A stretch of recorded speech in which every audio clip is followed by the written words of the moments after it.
दोस्तों, क्या आपकी बॉडी भी आपको कुछ ऐसे संकेत दे रही है जिसे आप नॉर्मल समझकर नजरअंदाज कर दे रहे हो? अगर आप ये गलती कर रहे हो तो अभी रुक जाओ, क्योंकि ये परेशानी आगे चल के आपकी बच्चेदानी में सूजन पैदा कर सकती है, जिससे आपको कई तरीके की परेशानियां हो सकती है। और हम कैसे बच्चेदानी की सूजन को धीरे धीरे ठीक कर सकते हैं, या आपको जो ये संकेत नजर आ रहे हैं इनको हम कैसे कंट्रोल कर सकते हैं, आज की वीडियो में मैं आपको बताऊंगी। और साथ साथ में कमाल के हम वो सभी योगासन करेंगे जिनसे हमारे जो यूट्रस यानी बच्चादानी है वो कई हद तक स्ट्रॉन्ग हो जाएगी और आपको किसी भी तरीके की यूट्रस रिलेटेड परेशानियां नहीं होंगी। हेलो दोस्तों, नमस्कार। मेरा नाम मोनिका है और योगा वाले चैनल पर आप सभी का बेहद स्वागत है। महिलाओं की एक ऐसी समस्या जिसके संकेत शरीर आपको बहुत पहले से ही देना शुरू कर देता है, लेकिन ज्यादातर महिलाएं उन्हें सामान्य समझकर या फिर पीरियड्स का दर्द समझकर, थकान, कमजोरी ये समझकर इसे नजरअंदाज कर देती हैं। और जब तक सच्चाई आपके सामने आती है तब तक काफी देर हो चुकी होती है और आप सोचते हो कि ये अचानक से मेरे को बच्चेदानी में सूजन कैसे हो गई।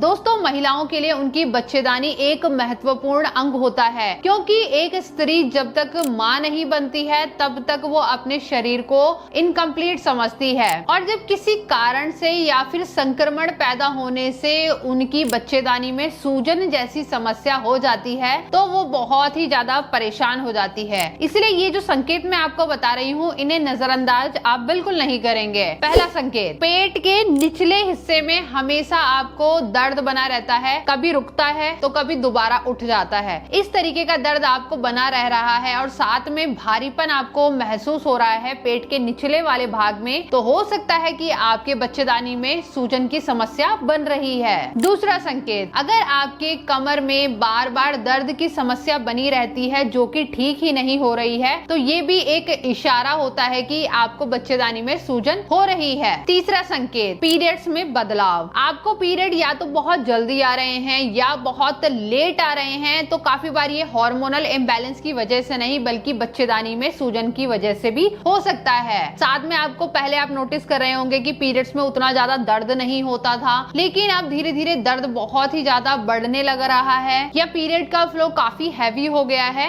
तो ऐसे कारण भी जिम्मेदार हो सकते हैं। चौथा संकेत, अगर आपको असामान्य डिस्चार्ज हो रहा है। व्हाइट डिस्चार्ज होना बिल्कुल सामान्य होता है, लेकिन उसी से हटकर अगर आपका जो डिस्चार्ज का रंग है बहुत ज्यादा गाढ़ा हो रहा है, हरे कलर का हो रहा है, या फिर उसमें बहुत ही ज्यादा दुर्गंध आ रही है, साथ में उस एरिया में आपको इचिंग जैसी समस्या पैदा हो रही है, तो हो सकता है कि बच्चेदानी में कोई संक्रमण हो गया है जिससे सूजन हो रही है और आपको पता नहीं चल रहा है। तो ये संकेत भी आपको नजरअंदाज नहीं करना है। इसके अलावा पांचवा जो संकेत है वो ये है कि अगर आपको बार बार थकान बनी रह रही है, आप पूरे दिन आराम भी कर रहे हैं उसके बाद भी शरीर आपका कमजोर है, या आपको थकान सी महसूस हो रही है, या बार बार आपको यूरिन पास करने की इच्छा हो रही है, और साथ में पेट में भारीपन या पेट आपको हमेशा फूला हुआ ब्लोटिंग जैसा महसूस हो रहा है, तो ये भी ऐसे संकेत हैं जो कि इशारा कर रहे हैं कि शायद बच्चादानी में सूजन हो गई है। और महिलाओं, आप ये चीज समझ लो कि ये छोटे छोटे जो संकेत है ना, अगर हम इन्हें इग्नोर करना शुरू कर देते हैं तो बस समस्या यहीं से हमारी शुरू हो जाती है। इसलिए परेशानी बहुत आगे तक ना बढ़ जाए, इसके लिए इसे अभी यहीं पर रोक देना समझदारी होती है। तो चलिए, इनमें से अगर आपको कोई भी संकेत महसूस हो रहे हैं या फिर आपकी रिपोर्ट में बच्चेदानी में सूजन की समस्या आ चुकी है, तब भी आप इन वाले योगासन को जरूर कर लेना, क्योंकि ये हमारे गर्भाशय में जो सूजन होती है ना, ये सारे योगासन उसे धीरे धीरे वहां पर मसाज करते हैं और धीरे धीरे आपकी जो ये समस्या है सूजन की ये खत्म होने लग जाती है। तो सबसे पहला आसन जो कि बिल्कुल सिंपल है और हर कोई महिला इसे आसानी के साथ कर सकती है, आसन का नाम है तितली आसन यानी बटरफ्लाई। इसे हम बद्धकोण आसन भी कहते हैं। इसके लिए सिंपली हमें दोनों पैरों को इस तरीके से मोड़ते हुए अपने पैल्विक रीजन के पास इस तरीके से लेकर आना है। हाथों को इंटरलॉक कर लेंगे।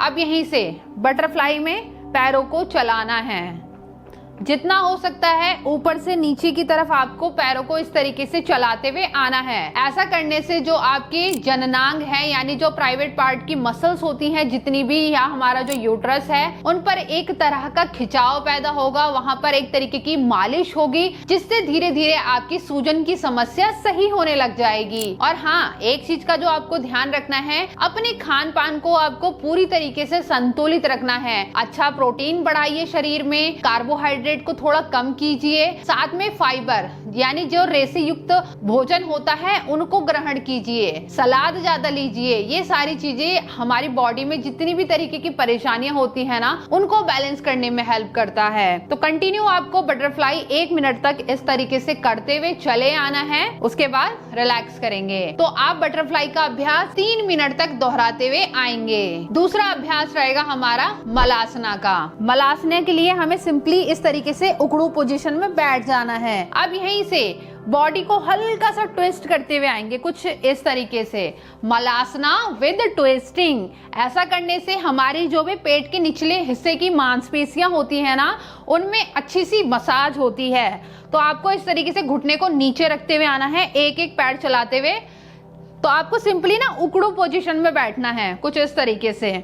तो इस तरीके से कम आप 20 गिनती तक पैरों को नीचे की तरफ रखते हुए आएंगे और उसके बाद धीरे से नॉर्मली बैठ जाएंगे। तो ध्यान रखेंगे आपको मलासना विद ट्विस्टिंग 20 गिनती तक पैरों को चलाते हुए आना है, उसके बाद रिलैक्स करना है और इसे भी आप टोटल 3 बार रिपीट करते हुए आएंगे। तीसरा अभ्यास रहेगा हमारा चक्की चालन का। इसके लिए हमें अपने पैरों को खोल लेना है मैट के बराबर, या तो अपने शोल्डर से थोड़ा सा गैप बढ़ा देंगे, कहीं पर भी आप इन्हें बैठकर कर सकते हैं। हाथों को इंटरलॉक करेंगे इस तरीके से। तो जैसे पुराने समय में चक्की चलाई जाती थी अनाज को पीसने के लिए, सेम उसी तरीके से आपको अपनी बॉडी को मूव करना है, कुछ इस तरीके से। अपने पंजों से आगे की तरफ दोनों हाथ को निकाल के यहीं से जितना हो सके पीछे की तरफ जाएंगे और जितना हो सके आगे की तरफ झुकना है। जब आप इस तरीके से पूरा का पूरा सर्कल लेते हैं ना, तो पूरा प्रेशर आपके पेट पर जाता है, जो कि आपकी बच्चेदानी की सूजन को सही करने में हेल्प करता है।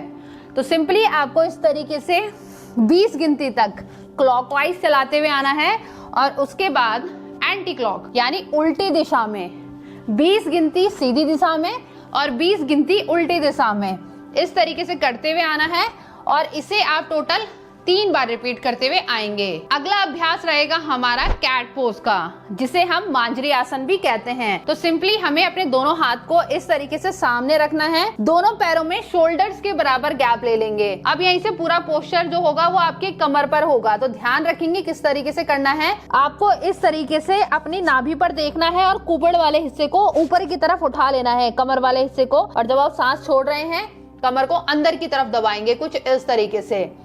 नाभि पे देखेंगे, कमर को ऊपर उठाएंगे। अब यहीं से ऊपर की तरफ देखते हुए कमर को अंदर की तरफ पुश करना है। बहुत ही सिंपल है। श्वास के साथ इसको ध्यान रखेंगे, यानी ब्रीथिंग के साथ करेंगे तो आसानी होगी आपको।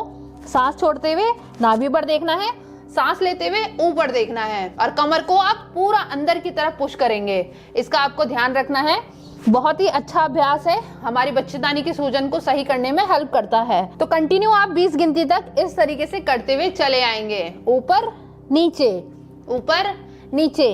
तो जैसे ही आपकी 20 गिनती कंप्लीट हो जाए, इसे आप 3 बार रिपीट कर लेंगे। तो दोस्तों ये थे हमारे 4 ऐसे योगासन जो कि हेल्प हमें करने वाले हैं बच्चेदानी की सूजन की समस्या में। और इसी के साथ कुछ अच्छी आदतें आपको अपनानी है। पहला, पानी आप जितना हो सके ज्यादा मात्रा में पिए, यानी एक दिन में 4 से 5 लीटर आपको पानी पीना ही चाहिए, जिससे हमारे शरीर के जितने भी टॉक्सिन्स होते हैं वो हमारे यूरिन के थ्रू बाहर आ जाते हैं। दूसरा, हरी सब्जियां, फल, फाइबर वाली चीजें जैसा मैंने आपको बताया, इन सारी चीजों का अच्छे से आप सेवन कीजिए, इनसे आपको बहुत हेल्प मिलेगी। तीसरा, अपनी व्यक्तिगत स्वच्छता का ध्यान रखें, यानी जो आपकी पर्सनल हाइजीन होती है उनको मेंटेन करिए। फॉर एग्जांपल, जब आप नहाते धोते हैं तो अपने प्राइवेट पार्ट को भी अच्छी तरीके से क्लीन रखिए, अपने कॉटन के कपड़े पहनिए, जिससे आपको संक्रमण की समस्या कम होगी। और साथ साथ में जितना हो सके पब्लिक टॉयलेट को अवॉइड कीजिए, क्योंकि पब्लिक टॉयलेट में सारे तरीके के लोग जाते हैं जिनसे हमें आसानी से संक्रमण हो जाता है। और इसी के साथ सबसे जरूरी चीज कि अगर अगर आपको इनमें से कुछ भी ऐसे संकेत फील होते हैं जो आपको अनकंफर्टेबल लग रहे हैं तो अपने डॉक्टर पर जाकर जरूर कंसल्ट कीजिए, अपनी जांच जरूर करवाइए, क्योंकि कोई भी बीमारी को बढ़ने में समय नहीं लगता है। सिर्फ और सिर्फ सबसे दुख की बात ये होती है कि हम इसे नजरअंदाज करके बढ़ा देते हैं। इसलिए कोई अच्छे गायनेकोलॉजिस्ट डॉक्टर पर जाकर जरूर कंसल्ट करना, क्योंकि महिलाओं की सबसे बड़ी ताकत उनकी सेहत होती है। तो दोस्तों, आज का ये वीडियो आप सभी को कैसा लगा? बढ़िया बढ़िया कमेंट्स जरूर ड्रॉप करना, और अगर हेल्थ से रिलेटेड आपको किसी भी तरह के क्वेश्चन करने हैं तो यहाँ पर मेरी इंस्टाग्राम आईडी नीचे मेंशन हो जाएगी, वहां पर आप मुझे मैसेज कर सकते हैं, सो दैट मैं आपके क्वेश्चंस का आंसर दे पाऊंगी। और अभी तक आपने हमारे चैनल को सब्सक्राइब नहीं किया है तो फटाफट से सब्सक्राइब करके बेल आइकन को ऑल पर प्रेस कर देना, ताकि इसी तरीके के हेल्दी अपडेट्स आपको हमारी वीडियोस के थ्रू टाइमली मिलते रहें। तो अभी के लिए नमस्कार।